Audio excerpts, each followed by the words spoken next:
नमस्कार दर्शक बंधु मु प्रदीप आपण मानक स्वागत करुच्ची आज आउ एक नुआ भिडियो तो आपण कौन आपण मान टंका को दुई गुण रिटर्न पाइबापी चाहते कि आपण मैंने एमती किसी स्कीम रे टंका इन्वेस्ट करने चाहते जो थे आपण मान जमा राशि जहाँकि दुई गुण हो पार तो से भली एक सुंदर स्कीम भारतीय डाक विभाग तरफ इंडिया पोस्ट आपण मैंने जानी पोस्ट ऑफिस रे वर्तमान आपण मानक बहुत सुंदर सुंदर स्कीम मिलूची जो थे आपण मैंने टंका इन्वेस्ट कले आपण मानक भल रिटर्न मिलवा सहित आपण मानक टंका जहाँकि सुरक्षित रही पारुची। तो आसतु पोस्ट ऑफिस रे थिबा एमिति एक सुंदर स्कीम विषय रे आज ये वीडियो रे संपूर्ण डिटेल्स जानिबा जो थे कि आपण मैंने टंका इन्वेस्ट कले आपण मानक टंका सुरक्षित रहिबा सहित डबल रिटर्न आपण मैंने पाई परिबे।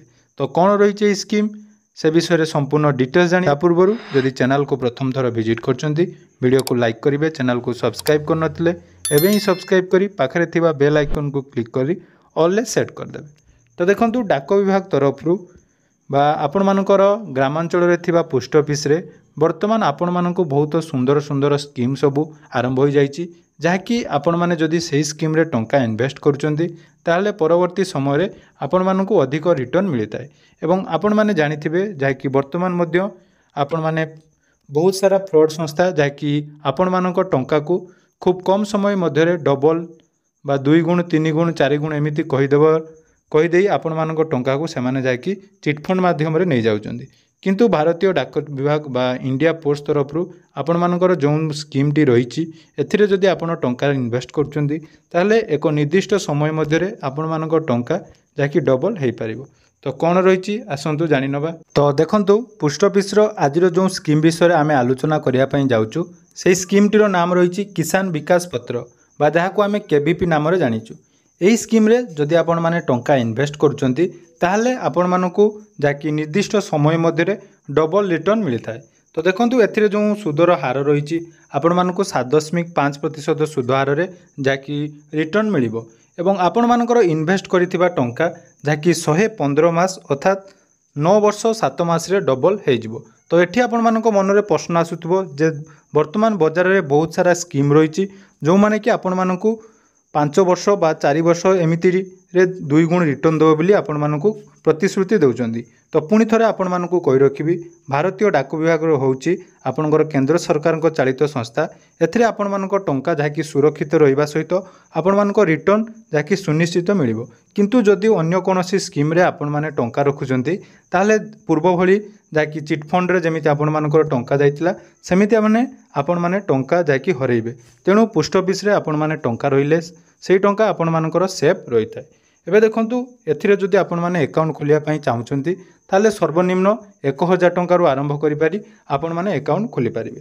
तो अकाउंट खोलिया पई हेले आपण मानकर कोन कोन डॉक्यूमेंट रो आवश्यकता अछि बा को माने एई अकाउंट खोली पारिबे आसंतु जानिबा। तो एई अकाउंट देखंतु कोनोसी सिंगल अडल्ट जाकि निज नाम रे एई अकाउंट खोली पारिबे किंबा जॉइंट अकाउंट मध्य आपण माने चाहिले एथिरे ओपन करि पारिबे। या छडा जणे अभिभावक निजर पिलामानक नाम रे मध्य एही अकाउंट ओपन करि पारिबे। तो यही अकाउंट जाकि सर्वनिम्न जमा राशि रोचे 1000 टंका एवं पुणी थरे आपण मानकु कहि रखिबी एई जो टंका आपण माने एथिरे इन्वेस्ट करिवे एटा आपणकर टीडी बा टाइम डिपोजिट बा एक प्रकार एफडी अटे अर्थात फिक्स डिपोजिट अटे। अर्थात एथिरे जते बेले भी आपण टंका इन्वेस्ट करूचंती ताहले आपण मानकु एककालीन टंका इन्वेस्ट करिया पई पड़ी थाए एवं सर्वनिम्न 1000 टंका रु आरंभ करी सर्वाधिक आपण माने निज हिसाब रे एथिरे टंका इन्वेस्ट करि पारिबे। एवं टंका इन्वेस्ट कला परे आपण माने एही अकाउंट को जाकि मैच्योरिटी हला परे अर्थात 115 मास 9 वर्ष 7 मास परे आपण माने आपण मानक जमा राशि रो डबल रिटर्न पाई पारिबे। एवं जदि आपण माने एही अकाउंट गुटिए ओपन करूचंती तो पुणी थोर चाहिले आपण माने आउ मध्य एकाधिक अकाउंट एही स्कीम रे ओपन करि पारिबे। एवं एही जो स्कीम टी आपण माने ओपन करूचंती या बहुत सिक्योरिटी थाए जेमिति कि हमें देखिबा ये जो प्लेज आपण माने एथिरे करचंदी सेथिरे प्रेसिडेंट ऑफ इंडिया बा गवर्नर ऑफ स्टेट जाकि एथिरे निजर जाकि स्वाक्षर करिवे बा आपण मानको एथिरे बॉन्ड मिलिबो। एवं एथिरे देखंतु कोनोसी प्रीमेच्योर क्लोज रो व्यवस्था नहीं अर्थात केवल मैच्योरिटी परे आपण माने निज टंका को एथिरे विथड्रॉल करि पारिबे। एवं देखंतु एई जो स्कीम रे आपण माने जदि टंका रखिया पई चाहुचंती ताले पोस्ट ऑफिस रे आपण किसान विकास पत्र योजना रे टंका इन्वेस्ट करि परिबे जोंथिरे कि आपण मानकु डबल बेनिफिट मिलिबो।